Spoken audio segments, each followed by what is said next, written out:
I equate a good gangster up there with a doctor or a good lawyer. There's good gangsters, there's bad gangsters. You know, it's like anything else in life and any other thing in life. But being a true gangster, most people would think that maybe I'm a little mentally ill, and maybe perhaps I am. But to be a true gangster, you have to be intelligent. You know, you mentioned a few guys that I knew. And what separates those guys? Maya Lansky, Frank Costello, Carlo Marcello, Sonny Franchese, Jimmy Cacciati. Jimmy Cacci, even though there was a period of time he couldn't read or write, but they were still smart.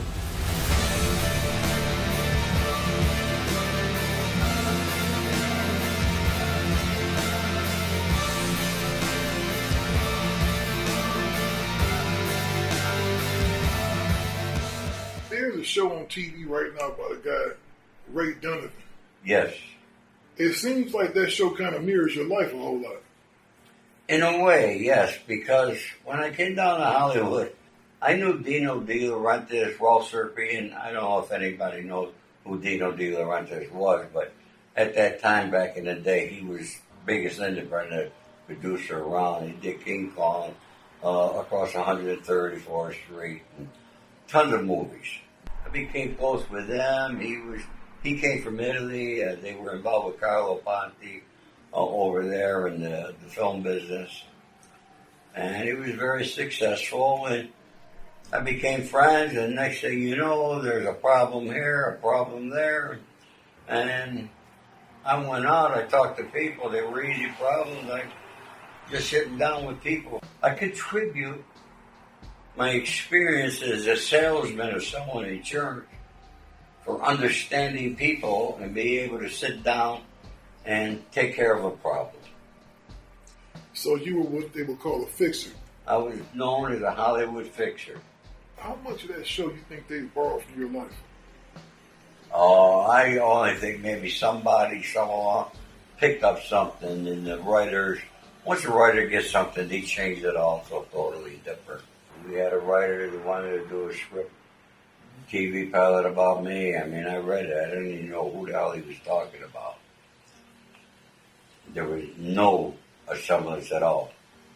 I think the writer was probably dreaming, and in reality was hoping that he was the guy that he was really writing about. But that's a whole nother situation, and we could talk for years about writers in Hollywood. But everything's the written word. It seems like all my life people always thought of me as a gangster. But for many years I was a successful insurance man and the leading agent for the Prudential Insurance Company. And then I had my own agency where I serviced automobile dealers with a training program and where I sold them credit, life, and accident and health insurance. That became my first indictment. A guy that I took that never made more than $30,000 a year, I brought him in, a gentleman. I can't call him a gentleman, but he was making over $100,000 a year with me. My company was growing very quickly. I was doing very well. And he became very jealous. He found out about a deal that I had with the insurance company where I was allowed to use the premium to grow my business.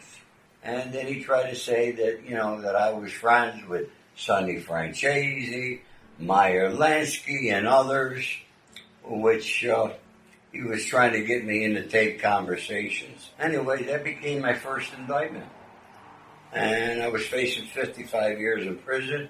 It was my first case. I ended up getting 5 years probation. But once I had that felony, it was like, and I became who I was.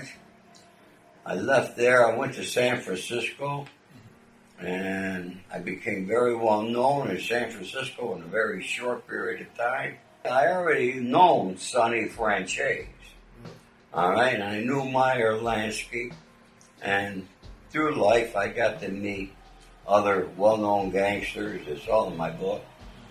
Carlo Marcello, Russell Buffalino. That's who Joe Pesci plays in a new film, The Irishman. Yeah, so I've had a hell of a life. I know you had some dealings with Ariel, for example. Well, Michael Harris, yeah, Ariel. How I met him was, I don't know if you guys know who Danny Sims was, but Danny was the first guy that produced Bob Marley. Danny was big in the music business. And when Danny was in Los Angeles, I was the guy that took care of Danny. Any problems he had. When he was in New York, it was Joe Piney. And when he was in London, it was my best mate, Joey Pyle. Danny knew how to work the system really good. And he was always protected. But he came here, and before he came here, he stopped in New York. He was with Wyclef, and through Wyclef, he met Haitian Jack. And they came out here with, and wanted me to handle a problem with Suge Knight. Lydia was suing, there was a little issue, she wanted me to talk to Suge. And I met Lydia, Haitian Jack. Haitian Jack ended up sleeping on my couch for a year. Till I found out who he really was. But they went back and forth, and every time Lydia was here, she got Michael on the telephone. But there was not a need for me at that situation to sit down with Suge, because I really didn't know who was right, who was wrong in the situation. Mm-hmm. And with Michael being in prison and his wife handling his things for him, it was not a proper situation for me to get involved in. Haitian Jack, he's a good talker. He's a good-looking boy. He was fast with a woman. He was a hustler. He was getting money from Wyclef John and Jerry Wonder and all these people. He slept on my couch and he drove my son's car for a year. Never offered to put up a 5 cents. And then I found out the truth about Haitian Jack. What happened was, he wanted to do something in the music business and he wanted me to be involved. And unbeknownst to me, he was going around Los Angeles telling everybody he was with me. So that was sort of like a guarantee on him when he was mentioning my name. Wyclef, he and I became friends. Wyclef called me, and it was around Christmas time. And he was good friends with Naomi Campbell. And Naomi was being stalked by this guy out in Long Island. I think this was somewhere in the 90s. So I called Naomi, thought I was coming. She happened to be having a Christmas party. So I went there. She had valet parking and all that there. I told the guys, leave my car here. I went in. Naomi brought me into her office. We talked. She gave me the information I needed. I said, thank you. I gotta go. She said, we'll stay at the party. You know a lot of people. I said, I really have to run, I said, I'll just walk through and say hello. So I walked through the room where the party was and said hello to a few people. A few days later, I'm sitting in my chair at home. Jack's sitting on his couch. I lived over on Swall Drive at the time. I found the guy's address in Long Island. They went to his home in Long Island. And when they got there, they put him on the telephone with me. And I told him exactly that I did not want him to even think about Naomi Campbell. He wasn't the emailer. He wasn't the caller. He wasn't the look at it. He's not the telephone. I said, no. I said, see those two guys in front of you right now? He said, yeah. I said, they're being very nice right now. I said, if you ever see them again, that'll be the last faces you're ever going to see. Jack gets up and goes to my dining room table and calls Naomi and says he took care of it. Oh, wow. So he was just trying to he was trying but to when I found out everybody wanted to say that Jack was such a killer, Jack took credit for killings that other people did. Oh, so pretty much what you're saying is Haitian Jack wasn't no gangster. That's what I'm saying, not in my book. Wow. Because I'm going to tell you something. A real gangster ain't going to tell you how many people they killed. And I know real gangsters who killed hundreds of people. And they're never kill nobody. That's what they're going to say. Yeah, because ain't no statute of limitations to the crime. There's no statute of limitation. I knew for a fact, because I was close friend with Jimmy Henchman, too. Who was doing life in prison. Like I said, he was a fast talker, good-looking guy. And he hustled. Everybody never worked a day in his life or made a legitimate dollar. Not that I'm all that holier than thou, but if we make money together, or I'm taking care of you and you make some money, you're going to come over and say, here, do the right thing. Exactly. Using your mind. There's an old saying, I can do more with my mind and get more done with my mind than I'm going to get done with a gun. I have a theory. You'll never see me with a gun. But if you see me with a gun in my hand, I'm going to use it.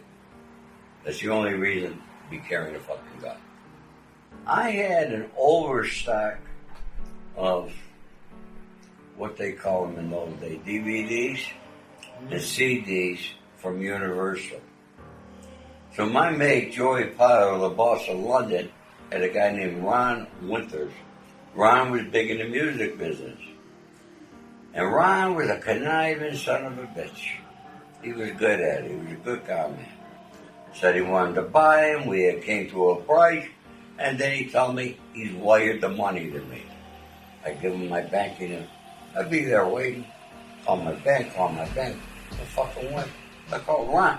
Oh, he'd actually give me a number that he transferred. Nobody could find that number. Then he come up, well, it had to go through the Bank of London, from one bank to another bank by the time he gets there. And then I finally found out he was bullshitting. And then through somebody in the movie industry, so when Ron would come to town, he would never tell anybody where he was staying. And he never checked in on his real name, so you couldn't find the guy. So my guy said he had a meeting with this guy, Ron Winters, at the Beverly Wilshire. I said, what? I said, I want to go over there. And I went, and I was at the bar, and he promised that he would come down and get me.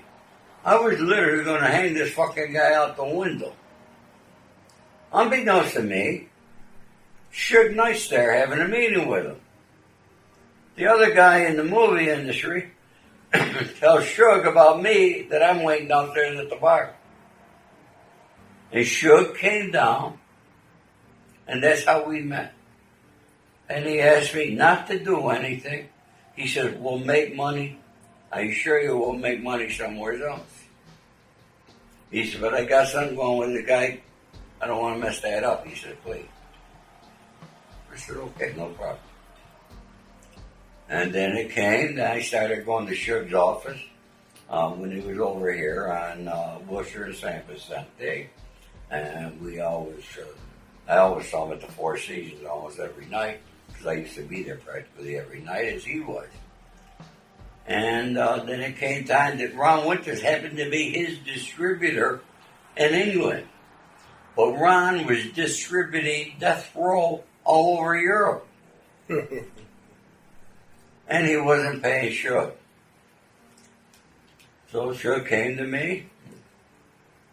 My mates, we got the first million. Like, when we got the first million, our deal was that I would do it for 10%. But we wanted to handle it every month. What happened was I think he got violated. He was in prison. I got the $1 million. It was wired to his account. I can't remember. There was a gal and a guy. And Suge called his lawyer from prison and had his lawyer transfer $10,000 in my account. $100,000. Just like that. It was there the next day. Suge was always a gentleman, and I gotta say, he always did the right thing. You speak on the Goodfellas and stuff like that. How much of those movies are accurate? Or was being depicted in those Well, I'm gonna tell you something. The writer of Goodfellas is a very dear friend of mine. His name's Nick Pileggi. And when you see my book or you look at my website, you'll see that Nick wrote a blurb for my book. I was actually on the phone with Nick yesterday. We speak quite often. Nick has a home there, has a home in New York. He'll be out here in January. And the first two people that got my manuscript was Nick Pileggi and the legendary agent from ICM, Jack Gilardi. They were the first two. They got the manuscript. I sent it. I had to print it all out, ship it to Nick. Nick would tell me stories of when he wrote Goodfellas and he wrote Casino, how they got Henry Hill, every time his phone would ring, he'd shudder because he didn't know Nick with a question. That's what makes Nick Pileggi a good writer, because he investigates his sources to get the information. He spends time with them. Most writers don't do that. Most writers spend a couple hours. The writer with me spends a couple hours, read my book, read the manuscript, and thought he knew everything there was. You guys found out more today than he did. But Nick studies what he writes about. And in order for you to write something, you got to know what the hell you're writing about. So how much of it is accurate? Quite a bit of it is accurate. But one thing Nick does realize, the guy was an informant, and informants are going to lie.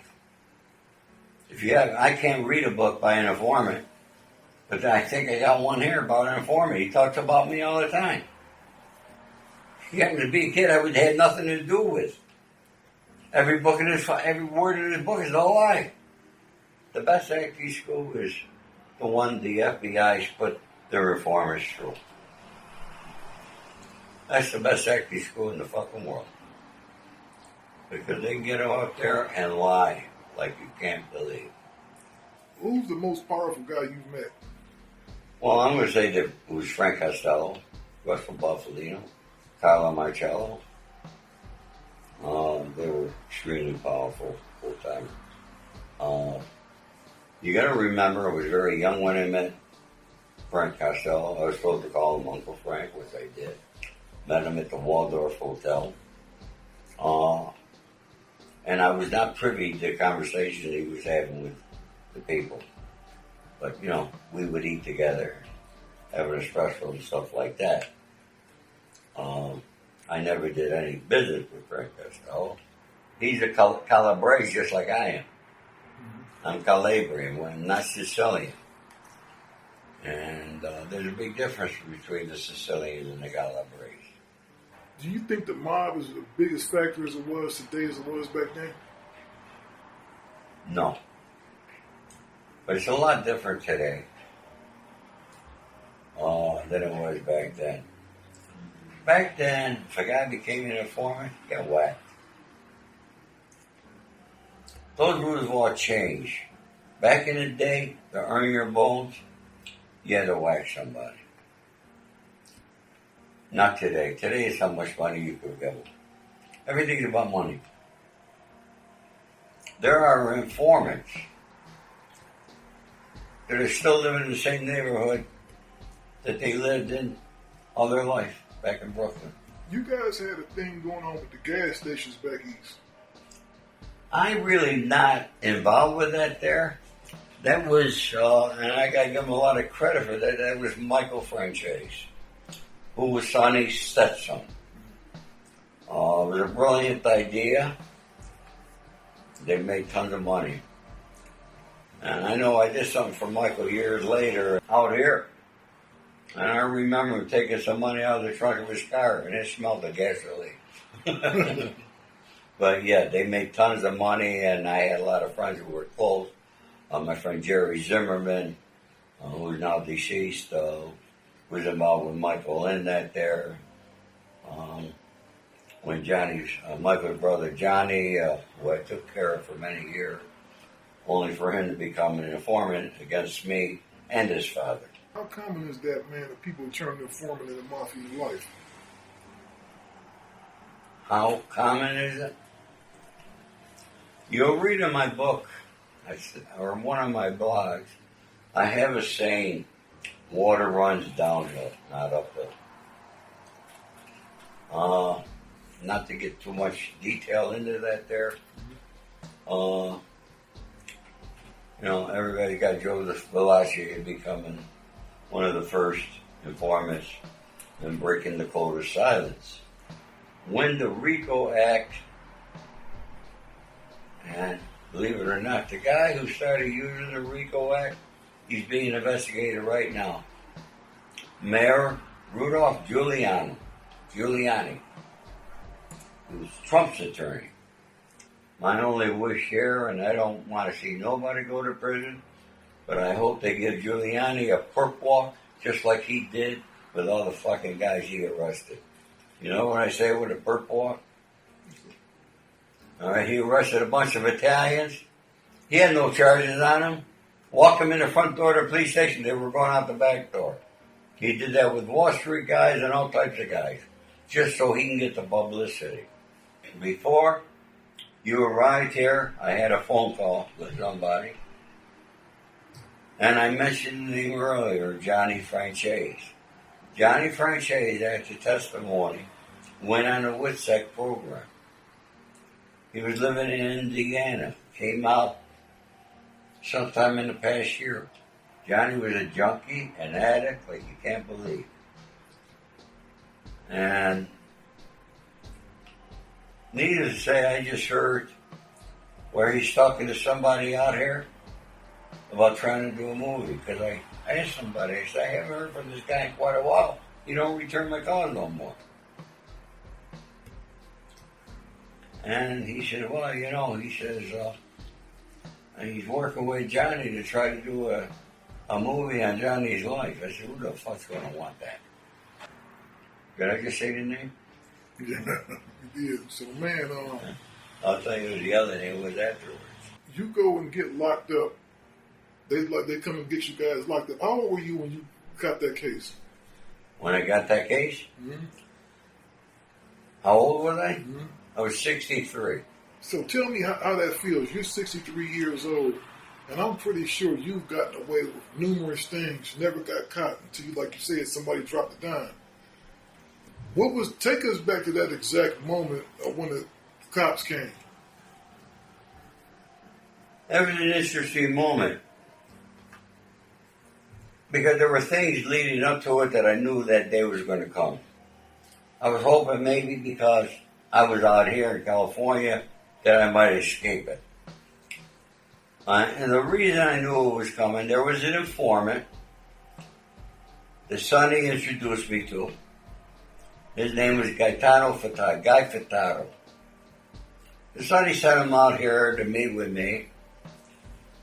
And at the time that he met with me, he's sitting on my couch, but a friend of mine, another kid, a Jamaican boy that I took care of, Ricky Lee, he got arrested. He was shipping drugs to North Carolina. He was in downtown L.A. and MDC here. I was lawyering him up. He had $500,000 on the streets in Brooklyn. And his wife come over with the two Mexicans that he owed the money to. The Mexicans knew me. And the guys on the streets in Brooklyn, what happened was he sold them several kilos of coke. He was expecting a quick turnaround, but unknown to him, these guys had to convert it. They only sold crack cocaine. So he sent them several kilos. It took them longer to convert it into cash. When I picked up the phone right away, called the guy in Brooklyn. The guy said, all right, we got $100,000 ready right now.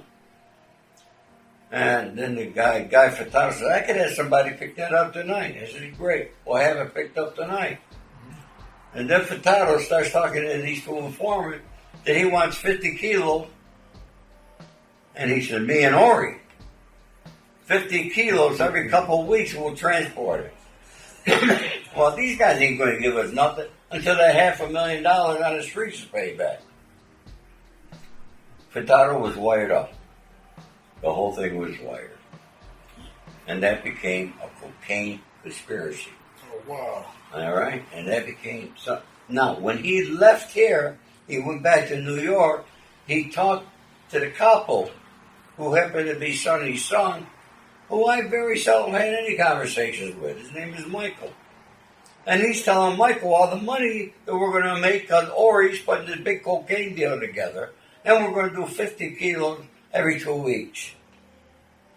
So now he's got Michael involved in the cocaine conspiracy.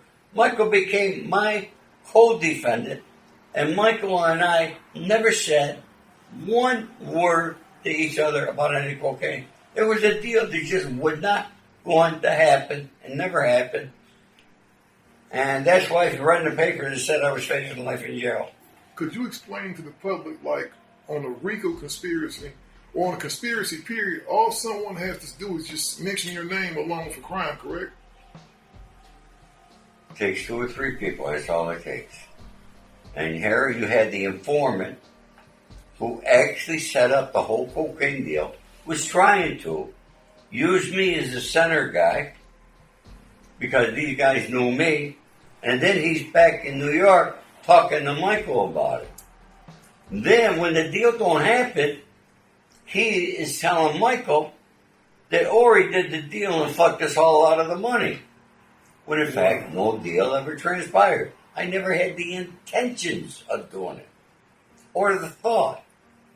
And I told you got the first $100,000 on that thing. All right? The rest of the money, I'm going to tell you who got it. Him and the FBI agents. Another $400,000. Oh, so him and the FBI agents pretty much split the money up. Yeah. When I listened to me and my co-defendant listened to Discovery, I had a meeting with Furtado at the Warwick Hotel. Because to me, to be a rat, Sonny, you always used to tell me, you got to tell me you got to. Well, if Brian and I are doing something, and Brian don't hold up his end, it's up to me to take care of it with Brian. I'm not going to go to Sonny, because if I say something to Sonny, and the way my thinking is, I'm informing on Brian. That's just my thought. I'm a snitch. My father's the one who taught me never to snitch. It wasn't because it was the rules of the omerta and all that stuff. It was my father who taught me when I was a young boy, you never snitch on anybody. So I never told Sonny. So now you got the informant putting the bug in the captain's ear, or he fucked us out of the money. The captain gets pissed off, goes to Sonny, and gets permission to whack me. Oh, man.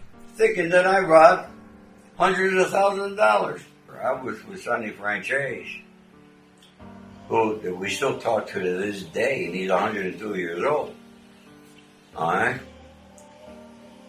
I don't let it bother me that he gave permission to the couple to watch me. People don't understand that. What do I talk to them? We have words about it, Sonny and I, because I was pissed off. I wasn't pissed off that he gave approval to whack me. I was pissed off about the fact that he didn't call me up and ask me to come into New York, explain it, to hear my side of the story. And Sonny's the guy who taught me always hear the other side of the story. But, you know, always that way, but we're friends, and we've been friends. You know, I say over 40 years, it's closer to 50 now. I'm going to be 75 next month. I did 5 years minimum mandatory on a gun charge. My co-defendant did the same. The Supreme Court found out that they declared that the 924C gun charge is illegal and unlawful and had to be taken off records. All right, something like that there. So now I hear about it from my friend who's in Brooklyn fighting his other case that he goes to court next month on. And he's telling me, you can get this off your case. Now that's a violent crime. So I'm trying to get a hold of my lawyer back there. I call her. Finally, when I'm in trial, I'll call you when I'm through with my trial. Boom. So one day I said, now what the fuck is the big deal with this thing? I read about it, I heard about it on the news. So I wrote a letter to the judge, a nice letter. That I seen this in the news, and I'm going to say that my friend in prison told me about it. All right, but I seen it in the news, which I did, and I read about it, and I Googled it. All right? Hey, what the hell? I finished with my time, I done everything. Let me get it off my record. A month goes by. I get a fucking letter from the U.S. attorney. The same one who prosecuted me back then. Saying that yes, Mr. Spado's charge, 924C, according to the Supreme Court, should be vacated. In the event that it's vacated, then we have the right, and we're going to bring back charges 1 and 10. 1 is the RICO and 10 is the cocaine distribution. Dismissed, those charges were dismissed. I said, what the fuck? The statute of limitations is long gone. Actually, the statute of limitations has gone by 3 times on those charges. How in the world could they bring these charges back? I said, fuck, I wrote a letter to the judge. I said, Your Honor, I wrote this without the advice of attorney. Withdraw it. I don't want nothing to do with this. All right? And I get a call from another attorney, Donald Dubélé, something like that. He said, the judge just appointed me to represent you, Mr. Spado. He said, you want this off your charge? Look at it, I said. What the fuck? How could she do this? Well, what's your agreement say? So I dig out my agreement. I said, well, on page 4, it says that in the event a charge is vacated, then they have the right to bring back the dismissed charges. But on the next page, it says those charges are dismissed with prejudice. When it's dismissed with prejudice, it means they can never be brought back. So now, which one do I listen to here? Is page 4 right or is page 5 right? What does the Constitution really mean? If you listen to the news, you hear the Constitution. Constitution is over 250 years old. Yeah, for real. At the time they wrote that there, the population of this country was not even 5 million people. And what's the first words of the Constitution? To protect the minority from the majority. Yeah. Who was the minority 250 years ago? Your landowners, the ones with the money. Who's the minority today? There have been instances where the federal government has hired the mafia to go in and handle business for them. Absolutely. Because when there were two civil rights leaders that got killed, I think in New Orleans, Louisiana. No, Mississippi. In Mississippi. And they couldn't find the bodies, and they had somebody go down there and take care of the business. They got the Grim Reaper, Greg Scarpo, Colombo guy.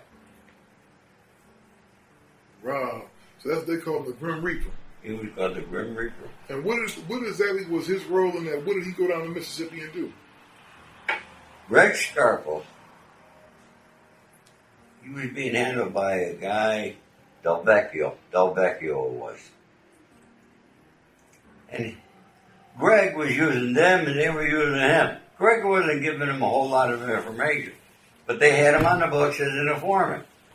But Greg would get the meeting, and this is during the Colombo War, and he would get information from the FBI of where so-and-so was, and that night Greg went out and whacked him. But when it really got heated up, the FBI took him, put him on a plane, brought him down, and positive it was Mississippi, which they're still fighting the fucking Civil War down there. And when they got there, they gave him a gun. And the guy that he had to see owned a TV shop.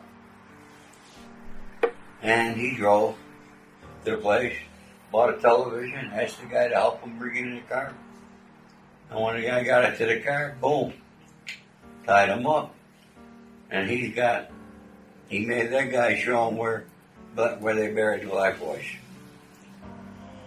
It's on the computer. Greg Scarpo. Does the mafia deal with the Crips and Bloods in it? Yes. I did. Got a lot of respect for them, they got our respect. You gotta remember something about the Italians. And particularly us guys from New York. I never knew about fucking prejudice, racial, I never knew about that shit. I was brought up in New York. I mean, we had black guys we went to school with. I was friends with them. All right? We never had none of that stuff. What would be the biggest advice you would give to the leaders of the Crips and Bloods if you could? Teach your men that there's a better way of life. Teach your men and I know for a fact, I had a conversation with Mike, he tried to tell his boy what to do with their money, how to save it, how to invest it. And, you take a guy like me who I've had, money all over the fucking place, and I get out of prison and got nothing. You know what I mean? I'm fortunate that I'm a veteran. I'm fortunate that I got family. And that I still got fairly decent health that I could hustle a dollar. But, I don't have those days where, I got hundreds of thousands in my soup coat, and believe me, like they showed, I think it was Goodfellas. I had it all in my soup cup. He's sport coat. All right. I had money hidden in other people's homes and stuff like that. I always carry minimum a couple grand in cash on me. Living this kind of life, you're eventually going to die or go to jail. And if you're fortunate to make it through both of those, then you're going to need money to survive.